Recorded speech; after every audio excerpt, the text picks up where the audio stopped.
노년에 대해 이야기할 때 우리는 종종 너무 빠르게 결론에 도달합니다. 이제는 내려놓아야 할 나이이고 더 이상 앞서 나설 필요도 새로울 이유도 없으며 조용히 시간을 보내는 것이 어울린다고 말합니다. 마치 인생이 이쯤에서 정리 단계에 들어간 것처럼 단정해버리지요.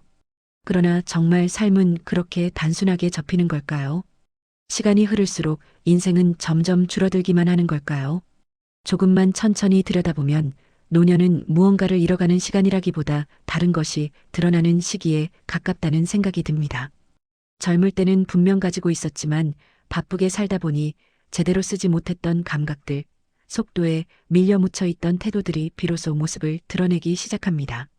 젊은 시절의 삶이 속도와 성취로 자신을 증명해야 했던 시간이었다면 노년의 삶은 무엇을 붙잡고 무엇을 놓을지 가늠하는 무게와 선택의 시간에 가깝습니다. 그래서 같은 세월을 살아왔음에도 어떤 사람은 날이 갈수록 마음이 가벼워지고 어떤 사람은 특별한 이유 없이 더 지쳐 보입니다. 이 차이는 환경이나 조건에서 비롯된 것이 아닙니다. 누구에게나 주어진 삶을 어떤 방식으로 다루며 살아왔는지 그 태도의 차이에서 생겨납니다. 오늘은 노년에 드물게 나타나지만 한번 생기면 삶의 방향을 바꿔놓는 변화들에 대해 이야기해 보려 합니다. 이것은 배워서 얻는 기술도 억지로 흉내낸다고 만들어지는 것도 아닙니다. 살아온 시간이 충분히 쌓였을 때 자연스럽게 몸과 마음에 남는 흔적 같은 것입니다. 어쩌면 노년은 삶이 줄어드는 시기가 아니라 다른 방식으로 깊어지는 시간인지도 모릅니다. 젊을 때 우리는 말로 세상을 건너왔습니다. 설명하지 않으면 오해받을 것 같았고 말하지 않으면 뒤처질 것 같았으며 때로는 말로 이겨야만 자리를 지킬 수 있다고 믿었습니다.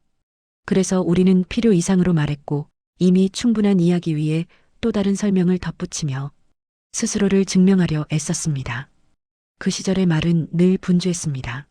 침묵은 불안했고 가만히 있는 것은 무능처럼 느껴졌습니다. 하지만 말이 많아질수록 마음은 가벼워지기보다 더 복잡해졌습니다.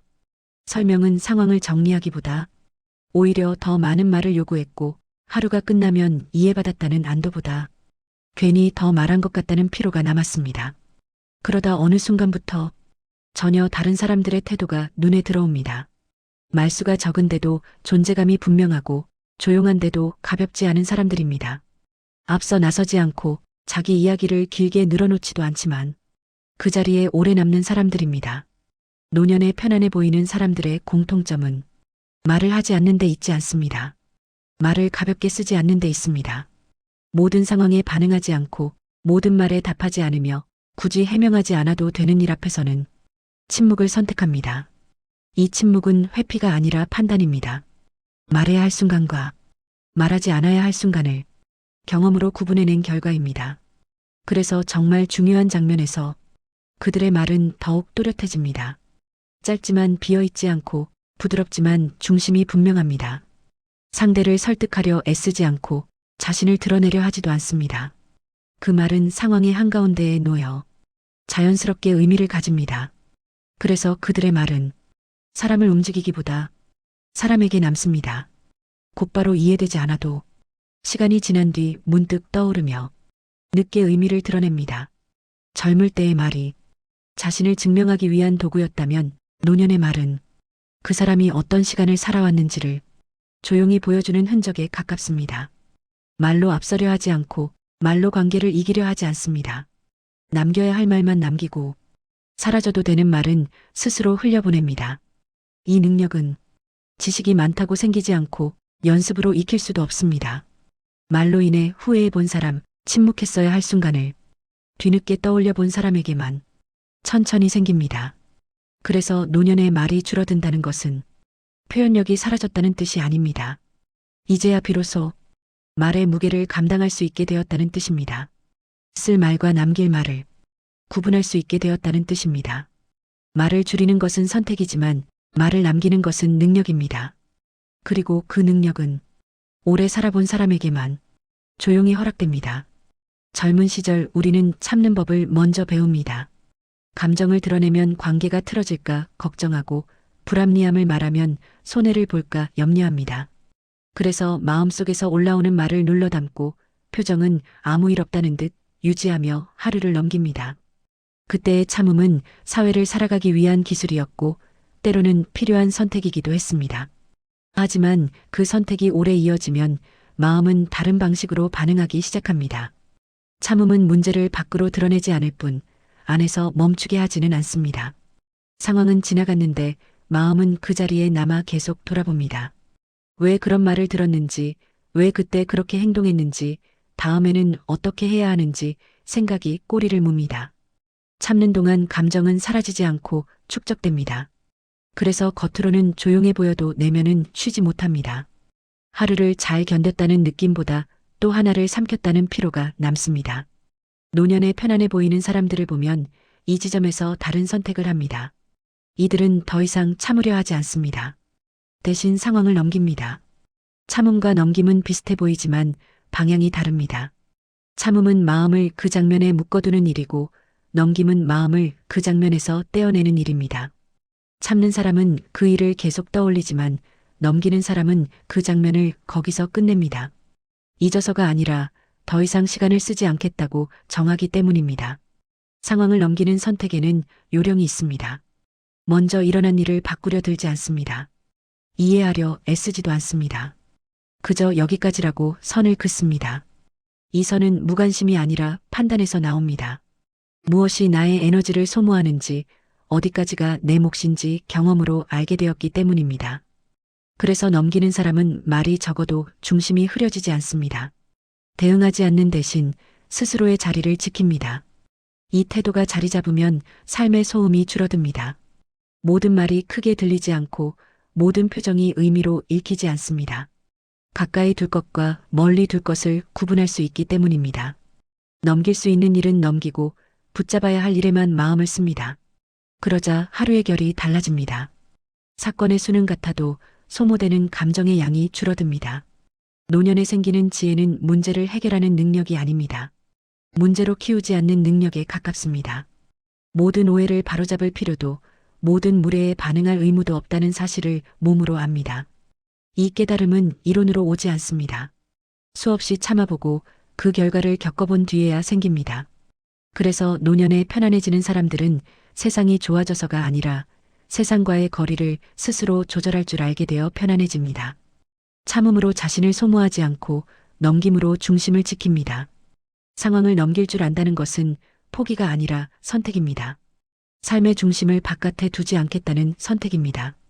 이 선택이 쌓일수록 하루는 덜 무겁고 마음은 더 단단해집니다. 사람들은 나이가 들수록 기억을 가장 먼저 걱정합니다. 이름이 잠시 떠오르지 않거나 하려던 말을 잊었을 때 마음이 먼저 움찔합니다. 그 순간을 단순한 실수로 넘기지 못하고 예전 같지 않다는 증거처럼 받아들이기도 합니다. 기억이 흐려진다는 말은 곧 삶의 선명함이 옅어진다는 뜻처럼 들리기 때문입니다. 그래서 많은 이들은 기억을 붙잡으려 애쓰고 잊지 않기 위해 더 긴장합니다. 하지만 노년의 중요한 것은 기억을 얼마나 오래 유지하느냐가 아닙니다. 무엇을 기억으로 남기고 무엇을 흘려보낼지 스스로 선택할 수 있느냐입니다. 편안해 보이는 사람들을 가만히 살펴보면 이들은 기억을 무작정 모아두지 않습니다. 삶에 도움이 되는 기억과 그렇지 않은 기억을 같은 자리에 두지 않습니다. 기억을 창고처럼 쌓아두기보다 삶을 정돈하는 도구로 다룹니다. 이미 끝난 다툼을 다시 꺼내지 않고 결과가 바뀌지 않을 후회에 오래 머물지 않으며 되새길수록 상처만 남는 말을 스스로 멈춥니다. 이 멈춤은 회피가 아니라 판단입니다. 일어난 일을 부정하지도 억지로 미화하지도 않습니다. 다만 그 기억이 지금의 삶에 어떤 영향을 주는지를 살펴본 뒤 더 이상 필요하지 않다면 조용히 내려놓습니다. 이 선택은 오랜 시간을 살아온 사람에게서만 나옵니다. 삶을 충분히 겪어보니 기억이 늘 힘이 되는 것은 아니라는 사실을 알게 되었기 때문입니다. 어떤 기억은 반복할수록 의미가 깊어지지만 어떤 기억은 반복할수록 나를 소모시킵니다.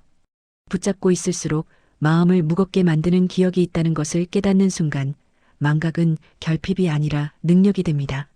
노년의 망각은 무심함이 아닙니다. 모든 것을 기억하려는 태도에서 벗어나 기억의 역할을 재정의하는 일입니다.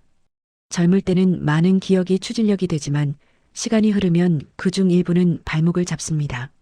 그때 필요한 것은 더 많은 기억이 아니라 더 적절한 망각입니다. 삶을 괴롭히는 기억을 떠나보내는 용기가 있어야 현재가 가벼워집니다. 편안한 사람들은 기억의 정확함보다 마음의 안정에 기준을 둡니다. 무엇을 잊었는지보다 무엇을 기억하며 살아갈지를 먼저 생각합니다. 그래서 하루를 시작할 때 과거의 장면에 끌려가지 않고 지금의 선택에 집중할 수 있습니다.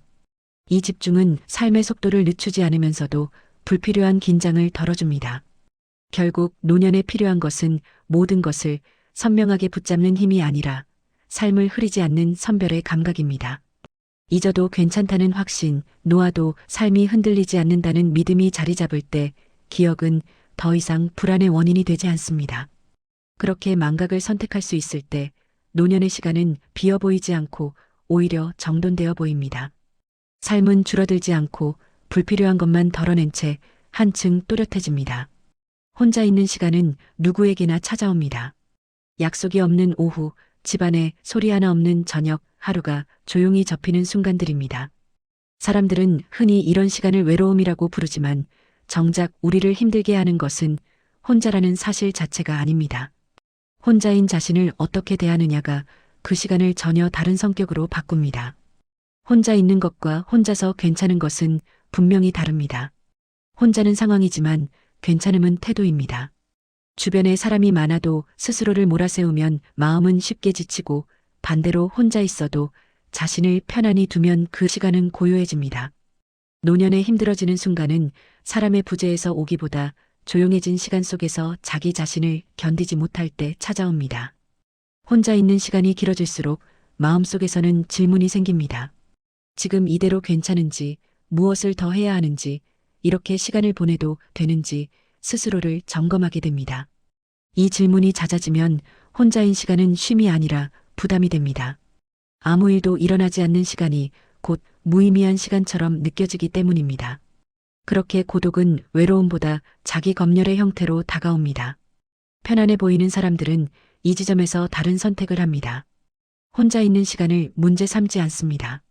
그 시간에 무언가를 증명하려 들지 않고 오늘의 자신을 평가표 위에 올려놓지도 않습니다. 잘하고 있는지 뒤처진 것은 아닌지 따져 묻는 대신 지금의 상태를 그대로 둡니다. 아무 일도 하지 않는 시간이 반드시 잘못된 것은 아니라는 사실을 받아들입니다. 이들이 자기 자신에게 건네는 말은 길지 않습니다. 이 정도면 괜찮다. 이 말은 포기가 아니라 허락에 가깝습니다. 더 애쓰지 않아도 되고 굳이 이유를 만들지 않아도 된다는 허락입니다. 이 한마디가 들어서는 순간 혼자인 시간은 견뎌야 할 상태에서 머물러도 되는 상태로 바뀝니다. 고독은 긴장이 아니라 숨을 고르는 틈이 됩니다. 혼자서 괜찮아지는 능력은 어느 날 갑자기 생기지 않습니다. 누군가의 조언으로 얻어지지도 않고 연습처럼 익힐 수도 없습니다. 자기 자신과 충분히 오래 지내며 서서히 만들어집니다. 아무도 찾지 않는 하루를 무사히 지나보고 특별한 일이 없는 시간을 여러 번 통과하면서 몸에 남습니다. 그 과정에서 혼자는 더 이상 결핍이 아니라 하나의 상태가 됩니다. 이 능력이 생기면 관계를 대하는 태도도 달라집니다. 누군가와 함께 있기 위해 애쓰지 않고 혼자 있는 시간을 피하려 하지 않습니다. 관계는 의존이 아니라 선택이 되고 만남은 채워야 할 빈자리가 아니라 나누고 싶은 순간이 됩니다. 혼자서도 괜찮다는 감각이 있을 때 사람과의 거리는 오히려 자연스러워집니다. 결국 노년에 필요한 것은 사람을 더 많이 곁에 두는 일이 아니라 혼자인 자신을 불편해하지 않는 태도입니다. 혼자서 괜찮아질 수 있을 때 하루는 버텨야 할 시간이 아니라 지나가도 되는 시간이 됩니다. 그렇게 이 능력은 노년의 시간을 외롭지 않게 만들기보다 조용하고 단단하게 지탱해줍니다. 노년에 접어들면 사람들은 흔히 말합니다. 이제는 정리할 나이라고요. 더 이상 버리지 말고 관계를 줄이고 삶을 단순하게 접어야 할 시기라고 생각합니다. 지나온 시간을 상자에 담듯 분류하고 필요 없는 것은 덜어내는 것이 어른다운 태도처럼 여겨지기도 합니다. 하지만 깊이 있는 사람들의 노년은 조금 다른 방향으로 흘러갑니다. 그들은 인생을 정리하기보다 인생을 다시 해석합니다. 정리는 삶을 바깥에서 다루는 일이라면 해석은 삶을 안쪽에서 바라보는 일입니다. 무엇을 남기고 무엇을 버릴지 판단하는 대신 이미 지나온 사건들이 내 삶에서 어떤 의미였는지를 조용히 되묻습니다. 그래서 이들은 과거를 빠르게 정리하려 들지 않습니다. 오히려 오래 머물며 다시 읽습니다. 한때는 이해되지 않았던 장면들을 지금의 시선으로 천천히 들여다봅니다. 젊은 시절의 실패도 그렇게 다시 자리 잡습니다. 그때는 인생을 망친 선택처럼 느껴졌던 일이 시간이 흐른 뒤에는 다른 얼굴을 드러냅니다. 그 실패가 없었다면 지금의 삶도 없었을지 모른다는 사실, 멀리 돌아간 것 같았던 시간이 오히려 나를 지켜준 선택이었을지도 모른다는 가능성이 보입니다. 실패는 사라지지 않지만 해석이 달라지면서 그 자리는 달라집니다. 관계 역시 마찬가지입니다. 오래도록 마음에 남아있던 이별이 더 이상 상처로만 남지 않습니다. 누군가와의 관계가 끝났다는 사실보다 그 관계가 맡았던 역할이 그 시점에서 끝났다는 해석이 마음을 편안하게 합니다. 끝났기 때문에 비로소 각자의 삶이 흐를 수 있었던 인연, 계속 붙잡았다면 서로를 소모했을 관계였다는 이해가 뒤늦게 따라옵니다. 이별은 실패가 아니라 역할의 마침표로 읽히기 시작합니다. 인생을 해석한다는 것은 과거를 좋게 꾸미는 일이 아닙니다. 아팠던 기억을 지우거나 잘못을 합리화하는 것도 아닙니다. 다만 그 사건을 하나의 고정된 결론으로 묶어두지 않는 태도입니다. 삶 전체의 흐름 속에서 그 장면이 어디쯤 놓여 있었는지를 다시 살펴보는 일입니다. 그렇게 보면 우연처럼 보였던 일들에도 나름의 맥락이 생기고 이해되지 않던 선택들도 어느 정도 자리를 찾습니다. 해석이 바뀌면 삶의 무게가 달라집니다. 같은 기억을 가지고도 어떤 사람은 여전히 자신을 탓하며 살아가고 어떤 사람은 그 기억을 삶의 일부로 받아들입니다. 정리되지 않은 인생이 불안한 것이 아니라 해석되지 않은 인생이 무거운 것입니다. 해석이 더해질 때 후회는 경험으로 바뀌고 상처는 삶의 결로 스며듭니다. 그래서 노년은 비우는 시기이기보다 읽어내는 시기에 가깝습니다. 무엇을 덜어낼지를 고민하기보다 이미 지나온 시간을 어떤 이야기로 품을지 선택하는 시간입니다. 인생을 스스로 해석할 수 있을 때 노년은 끝을 준비하는 단계가 아니라 의미를 완성하는 단계가 됩니다. 같은 삶이라도 어떻게 읽느냐에 따라 그 삶이 남기는 무게는 전혀 달라집니다. 그리고 그 해석의 힘이야말로 노년에 가장 조용하고 깊게 자라는 능력입니다. 노년의 삶이 편안해 보이는 사람들을 우리는 종종 운이 좋았다고 말합니다. 조건이 달랐을 거라 짐작하며 스스로를 위로하기도 합니다. 하지만 조금만 가까이서 보면 그들의 평온은 우연이 아닙니다. 삶을 덜 살아서 가벼워진 것이 아니라 오래 살아오며 다루는 법을 익힌 결과입니다. 이들은 말을 쉽게 꺼내지 않습니다. 모든 상황에 반응하지 않고 굳이 마음을 소모할 장면은 넘길 줄 압니다. 기억도 마찬가지입니다. 붙잡을수록 자신을 괴롭히는 기억은 흘려보내고 지금의 삶을 지탱해주는 것만 남깁니다. 혼자 있는 시간을 두려워하지 않고 혼자인 자신을 평가하지도 않습니다. 무엇보다 자신의 인생을 실패나 상처로 정리하지 않고 다시 읽어 의미를 찾아냅니다. 이런 능력들은 젊을 때는 필요하지 않았고 그래서 배울 기회도 없었습니다. 속도와 성취가 우선이던 시절에는 오히려 불필요해 보였을지도 모릅니다. 그러나 노년에 이르러서야 이 능력들이 삶을 얼마나 가볍게 만드는지 알게 됩니다. 그래서 노년은 줄어드는 시간이 아니라 늦게 도착한 능력이 비로소 쓰이기 시작하는 시기일지도 모릅니다. 오늘 이 글이 당신의 삶을 조금 다른 눈으로 바라보게 했다면 그 자체로 충분합니다. 이런 이야기가 도움이 되셨다면 좋아요와 구독으로 함께 해주세요. 감사합니다.